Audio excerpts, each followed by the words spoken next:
Taran! Ayan na ang resulta ng ating meatballs. So guys, easy lang magluto. Preparation lang ang matagal. O see? Chan chan chan! Mga lods, yan, wala naman tayong magawa. So naisipan natin bumili naman tayo ng ingredients at magluluto tayo ng meatballs. So meron tayong minced beef. Bumili tayo ng sausage para mas masarap. May panghalo tayo. Kahit ano ihalo nyo, pwede yan. Nasa inyo na kung anong gusto nyong meatballs.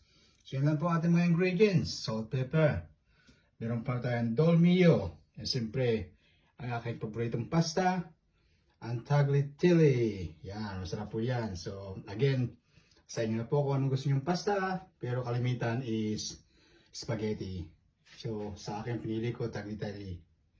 And also meron tayong cheese para pag naluto. May panghalo sa ibabaw na masarap, sticky. At meron tayong celery, onions, garlic. Ayan lang po ang ating mga ingredients sa ating meatballs. So, i-update ko kayo later mamaya. Yan nga, haluin natin ating meatballs. Ating pork sausage and minced beef. Haluin natin yan. Para may lasa. Eh, siyempre, meron tayong Black Magic ingredients. Yan. Isa natin ang ating sibuyas, bawang, and celery. Yan.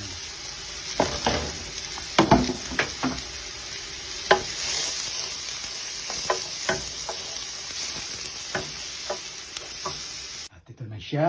Na-rollings na natin. Meron na tayong meatballs. So ready na tayo sa pagluluto. Ilagay naman natin ang ating meatballs. Lagay natin siya. Medyo brown na. Ihalo natin ang kanyang mga sauce. Yan.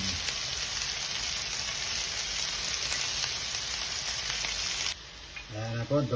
Dolmio ang ating sauce. Yan.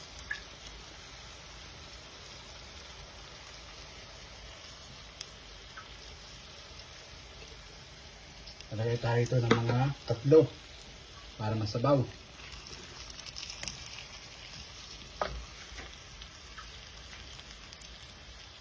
Na siya.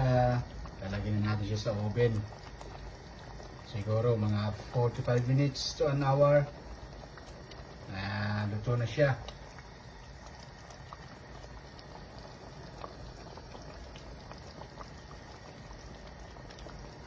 Meatballs, ito meatballs. At ito na nga po, naluto na nga po ang ating meatballs. Titikman na natin kung anong lasa ng ating experiment meatballs. Meron din tayong bread. Para man meron tayong pansawsaw sa sabaw. Haha! Bread. Always bread with pasta.